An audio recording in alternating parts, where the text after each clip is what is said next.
Kyotsuke, Ray, okay, we're going to work on rear attacks, okay?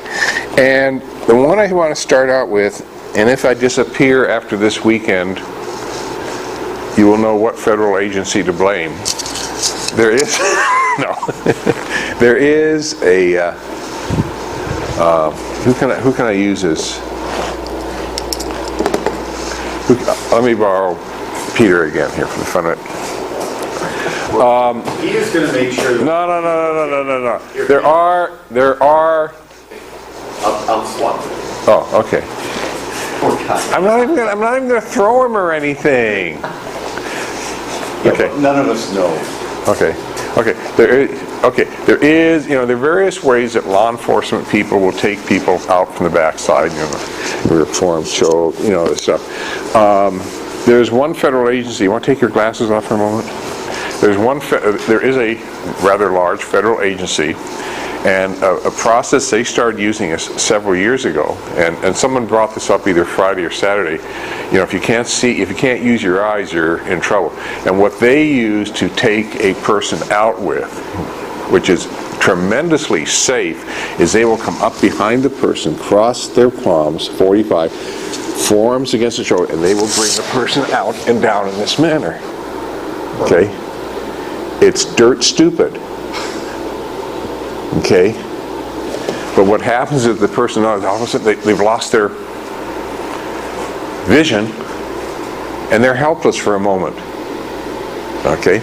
So what we're going to have, that's going to be your first attack. Now, because the information's out and there are various other people that can use this, like in some states back east, in California, you cannot have a, what do you call it, the electric, taser. Phaser would be cool, but we're not there yet. We may have duplicated everything in the Star Trek series and gone beyond that technologically, but not the phaser.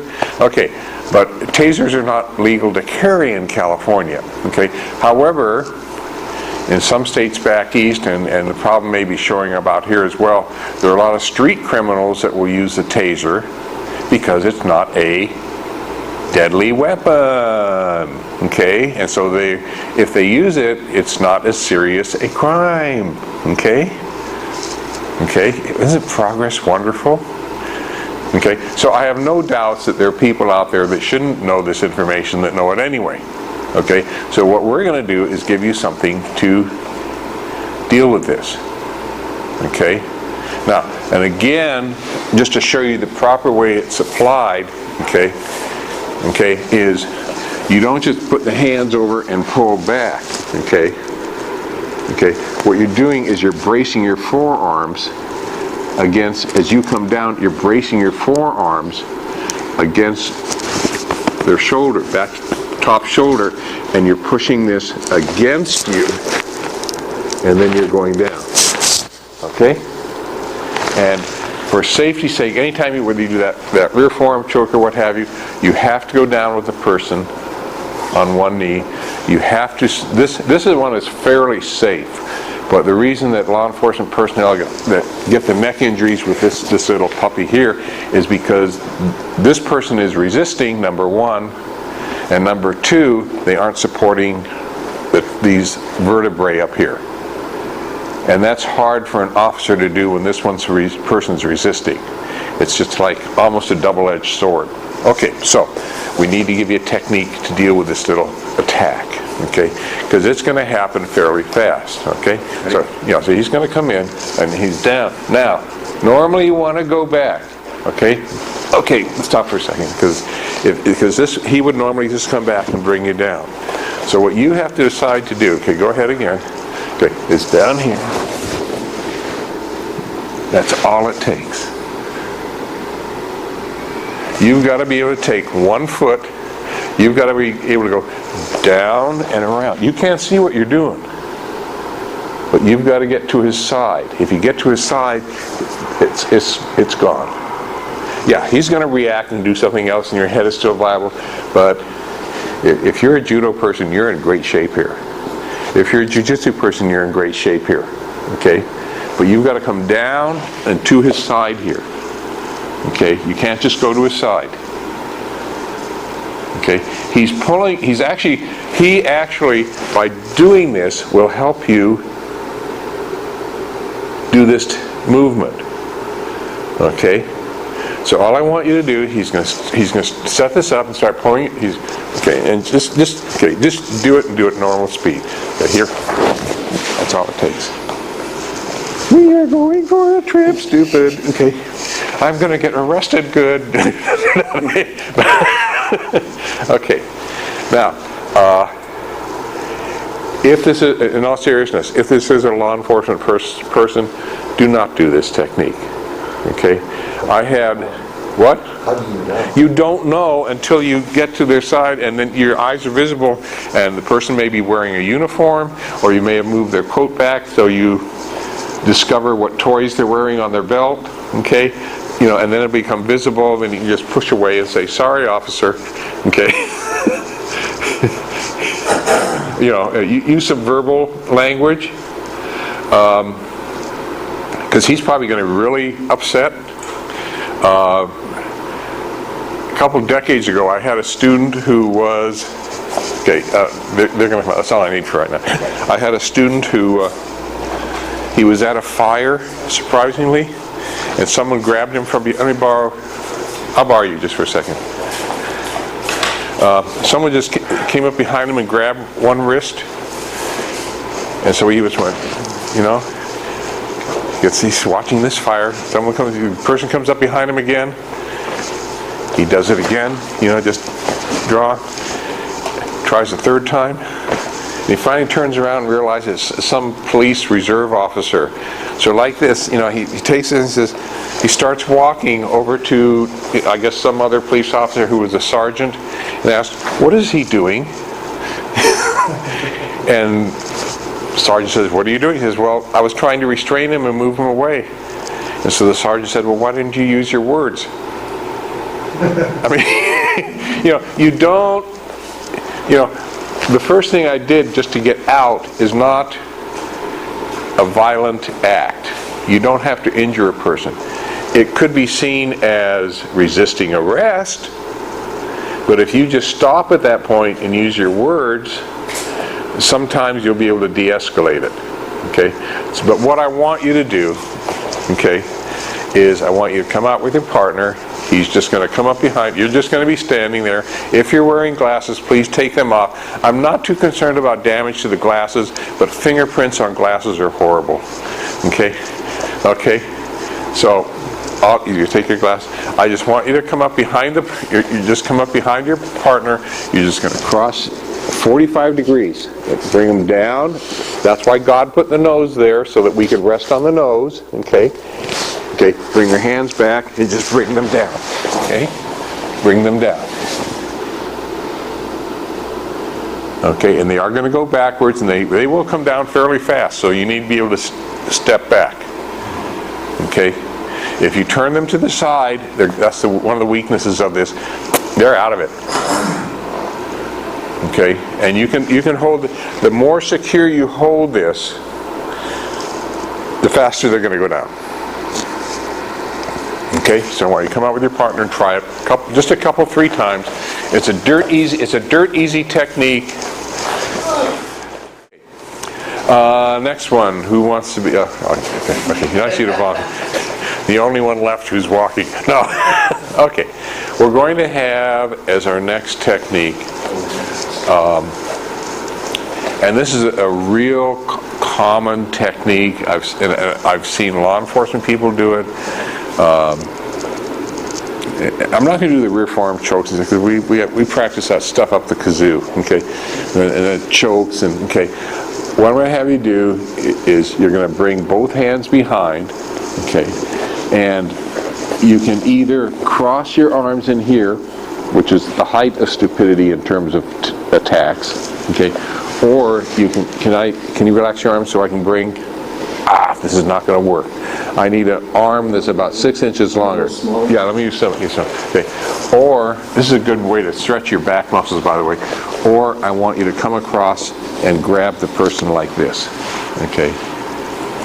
And that's a real common way to move a person.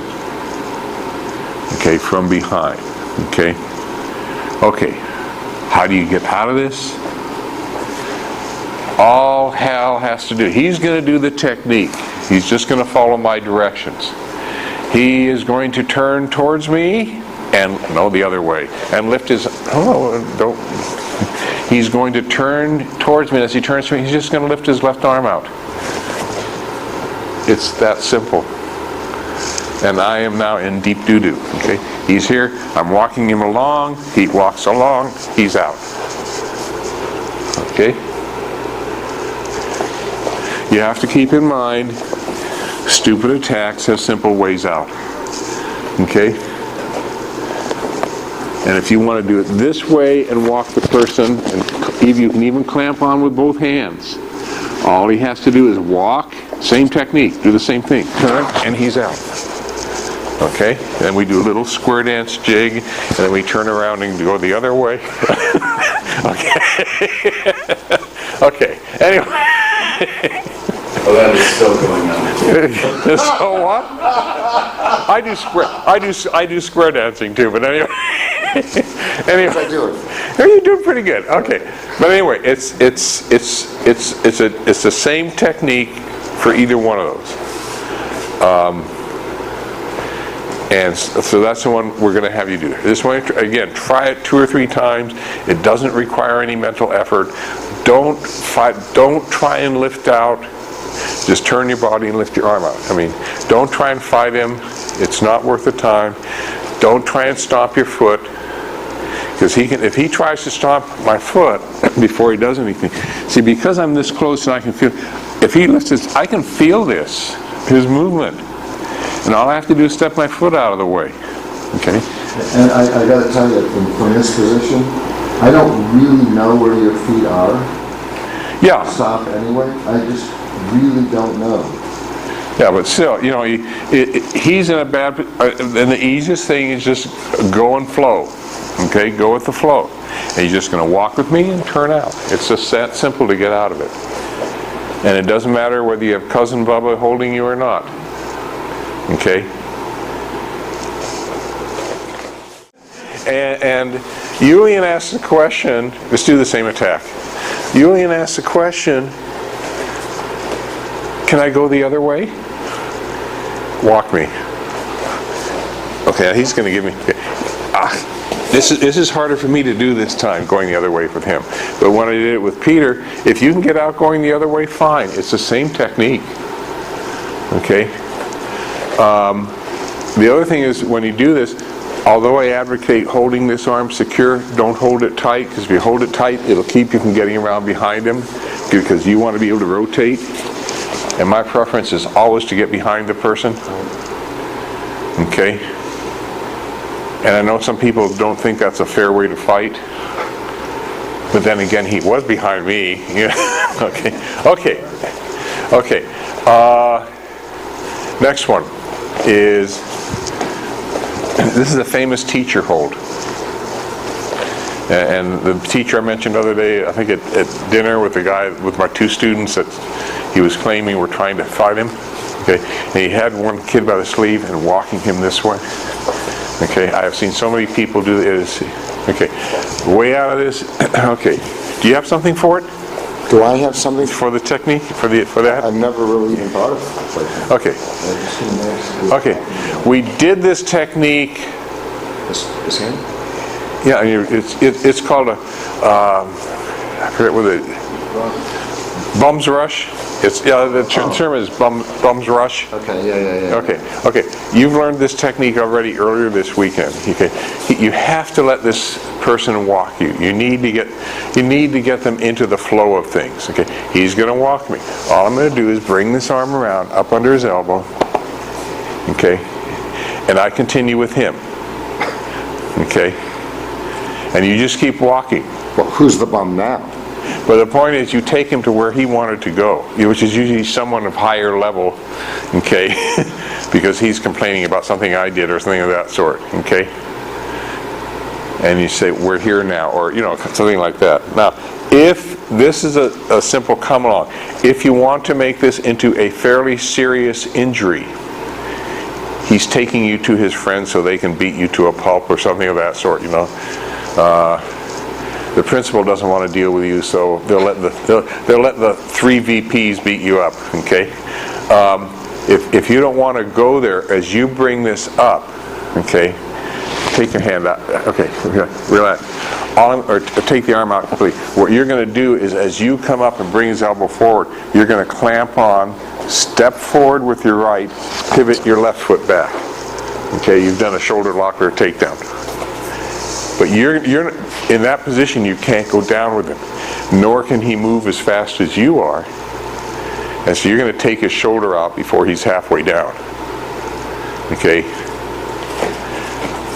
So all I want you to do is he's going to grab, and when you come around, take the time to check to see that his elbow is fairly close to your wrist and your palm is down.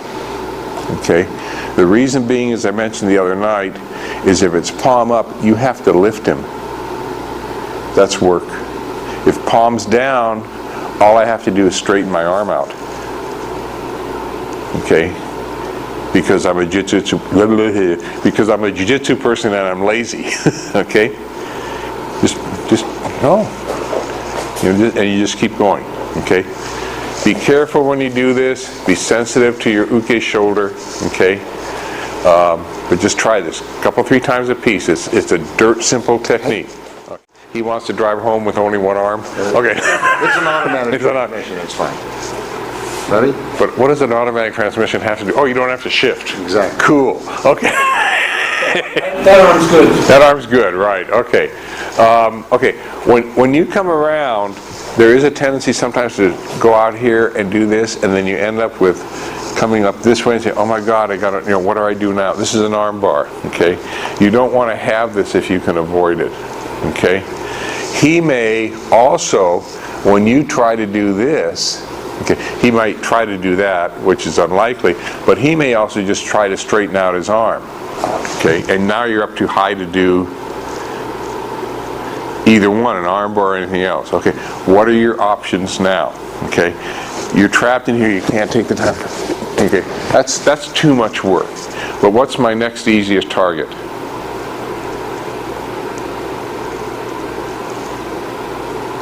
Straight to his chest. Okay. Just follow my motions. Okay, I'm here, I went to here, he straightened out. What's my next easiest target? Nose. Now I can't get, all I can do at this point is really, I've got his arm trapped. But I really don't have it anything, well, yeah, I do. I could do an osotogari, okay, with an arm bar, that's cool, okay. Or I'm in here, I can just come around, the bump on the shoulders, I've got the head, I can just come around, turn his head, and bring him down. Okay? Okay? You want to go, one thing I try and teach my students is, you go for the obvious targets. You go for the simplest thing you can find. Because on the street, the KISS theory works. Okay? On the street, you will never use complicated techniques. We teach I know in Budoshin, and I know Danzan-Ryu does it, and other systems, we teach a lot of techniques that have several steps that are very complicated, that look absolutely beautiful and work like shit on the street. Because you don't, your brain isn't functioning, and you're going to do the simple stuff on the street because it's the fastest. And all these complicated techniques have value in that they help you learn how to move his body. And ultimately, you're going to take all that stuff and use it however way you end up using it. But it's the simple stuff that works. Okay? Where did I actually learn this technique? Okay? It wasn't stand up. I'm not going to. It wasn't from this. The actual technique I learned was, the way it was taught to me, was for a straight knife thrust. I'd come in here around and take him down. Okay? What do I remember is, I'm in here close, the head's the next target, I can do that. Okay? So one of the things you want to try and help your students learn is to find the easiest, most obvious target and use it. Okay? I could have done a Sotogari. I could have struck up under his chin, stuck my finger up his nose, turn him around this way like the other day, you know, and I could have a kind of a, it would, you know, I could take him backwards, but I'd lose him, okay? But this circle brings him around to me. Okay, okay. Okay, I've got about 10 minutes, 5 or 10 minutes here. No, I really don't. Okay, so I want you to try this a couple, 3 times a piece. I want you to go from here. You're going to try and set this up. He's going to reach through. I just want you to step in, take his head around, step back, come to Papa.